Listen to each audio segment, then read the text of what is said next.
I'm finally at the point where I have to do something about my server closet because it is getting absolutely too hot in there to carry on.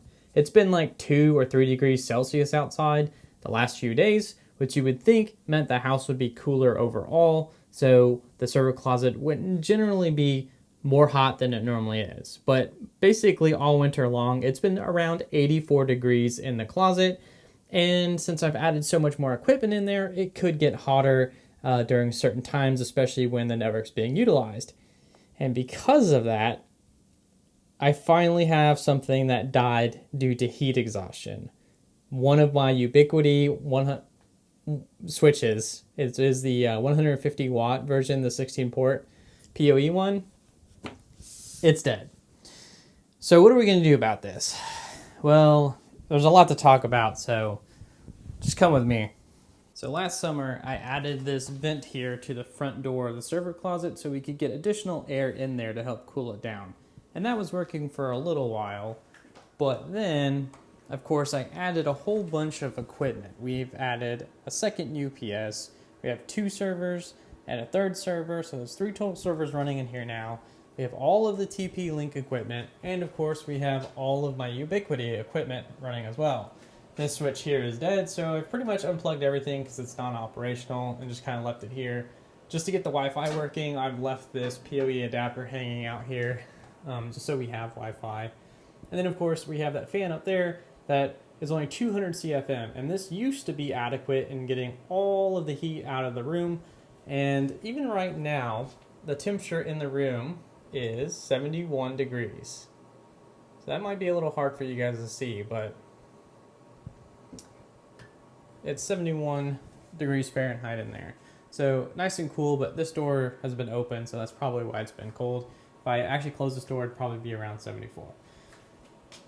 So this isn't working anymore, and I need a new solution.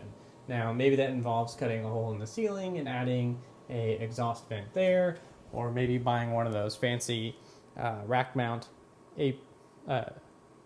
AC units and just installing in my rack and taking up more space. Or maybe even adding a second one of those, like off here to the left, so that way we could get 400 CFM of exhaust air blowing into the next room. Now, one of the solutions I have in mind that I think would work best is actually installing an exhaust fan or attic fan in the attic to pull all of the hot air out of the server closet and into the AC return.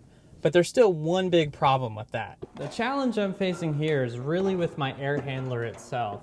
And I'll show you what that means here in a second. But the way it's designed basically is hindering me from doing this project on my own, meaning I basically have to contact a professional if I want to get this done what I think is the most appropriate way. So here is my AC return that comes into my air handler, right? Everything looks normal as one would suspect.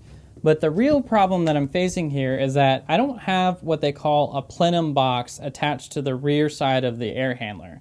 So what that means is basically I can't add any additional returns or any additional ductwork to this unit because there's no plenum box or aluminum box on the side that you can actually cut into.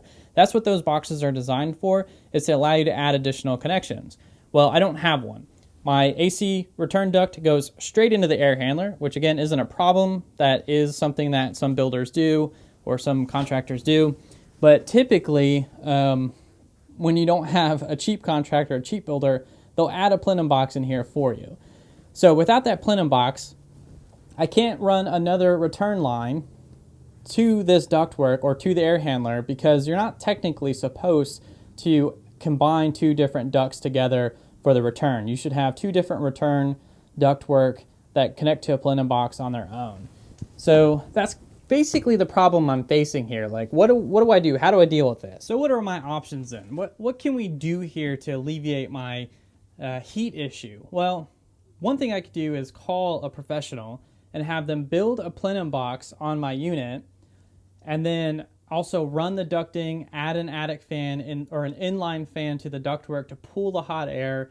When the temperature of the room reaches a certain temperature, the fan will kick on, it'll pull the hot air and bring it to the air handler, and it'll just sit in there until the air handler turns on. That's option 1. No idea how expensive that's going to be. I'm guessing the materials alone are probably like $300, depending on what kind of fan and controller I get. The ductwork is obviously the super cheap part, and the labor is really where it's going to get expensive. So I think all in, that's probably around $1,500 if I had to guess, but I don't actually know. Option 2 would be to just dump the hot air into the attic. Well, if I did that, that would create inefficiencies within the home itself, and that could actually increase the cost of my electric bill because I'd be heating and cooling the attic. And the same can be said for, well, dumping the air directly outside. Now, I have seen in other builds where if there's like a home theater room and they have all of the hardware in there, that they'll just basically exhaust all that hot air straight into the atmosphere by either going through the roof or like out towards the soffit somewhere over there. Typically what you'd find with like a bathroom fan, like a lot of bathrooms, the fans in there exhaust directly outside. And those don't run 24/7, so that's okay. But there's potential for any fan that I add to my closet to run 24/7. And I don't want to be exhausting air from the house 24/7, 365, because that'll run up my electricity bill. Now, my third option is basically to add a second fan to the closet. So that way I can go ahead and just dump additional air into the laundry room, which has worked in the past. And by adding a second fan, I'll get 400 CFM instead of 200. But I don't know if that's a long-term solution or just a band-aid for a problem. Oh, I guess technically I have a fourth option now to think about it. I could get a mini split. A mini split would definitely help, but that could be expensive, especially if I have it installed professionally by a contractor. Now, a mini split is probably the most best long-term solution because that closet's really tiny and it would be very easy for a single standalone unit to cool that entire closet. But I don't know how expensive it's going to be. If it's more than like $2,000, $2,500, I'm probably not going to do it. So I don't know what to do or how to proceed from here. I really need to come up with some ideas and really think about a solution because I don't want to take the equipment out of the closet because it's nice and tucked away behind a door. It never gets tampered with by other people in the household. The only person that ever goes in and out of there. So I'd really like to keep it that way, and I don't want to move any equipment into my office because that stuff gets hot. I'm in there, I'm working, and it's going to create a lot of heat. So I really need a solution on this one. Now, I've contacted a professional already so they can come out and take a look at what's going on with my house so we can come up with a game plan of what we should do. But it might be a while before they can actually get here because apparently demand right now is really high in my area. So we'll see what happens and how soon we can get somebody out here to at least give me some other professional opinions and maybe like the best way forward. For now, I'm just gonna have to leave the door open so that way it's not so hot. And I also have to get a replacement for my Ubiquiti switch that died. So I guess that might be the next video, depending on when the switch gets here. I actually ordered it already. Now, I managed to get really lucky and order a switch already. And it is a 24-port version, one that I arguably don't actually need because the 16-port version worked perfectly fine in the past. But, you know, Ubiquiti being Ubiquiti, right? They're always sold out of basically everything.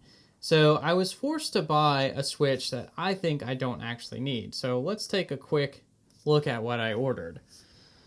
So here on the Ubiquiti website, if we scroll down, you can see that there's actually a whole lot of stuff that's in stock towards the top. But when it comes to rack mount equipment, you run out of things very quickly. Almost everything is sold out. And I don't need a 48-port PoE switch. Now, the switch I wanted would have been one of these, you know, Switch Pros. And I think I ended up going with, is it out of stock? Wow, it might be out of stock.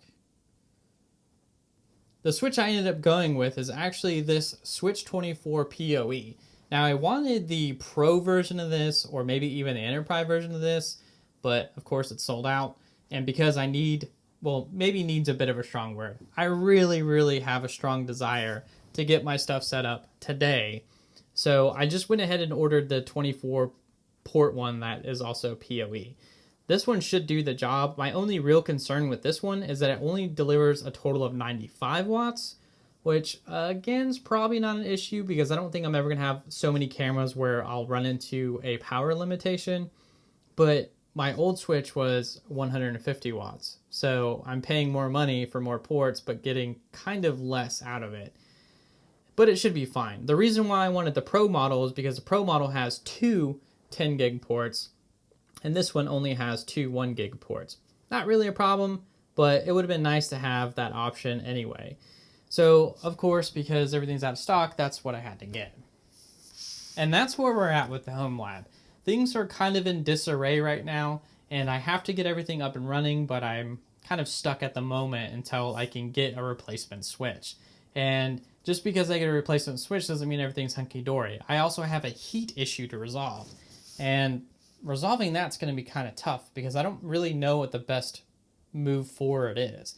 I have some ideas of what the best move is, but I've been told by multiple contractors now, just dumping hot air straight in the air handler, while you can do it and it is safe to do and my unit is capable of handling the extra heat, they don't think that's the best, most efficient approach.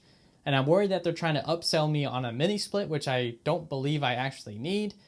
But I guess we'll see what comes back after talking to this third contractor, because again, I've tried resolving this issue in the past, mostly during the summers. And this will be the third one I talk to. So hopefully they come back with some really good options for me and they're affordable. And if they are, then I'm just going to pay them to have to do the work, which whatever they think is best. Or maybe I will. We'll see what happens. Anyway, guys, so that's the state of the things going on in the lab right now. And I really appreciate all of you watching. And I will, of course, see you all next time. Peace.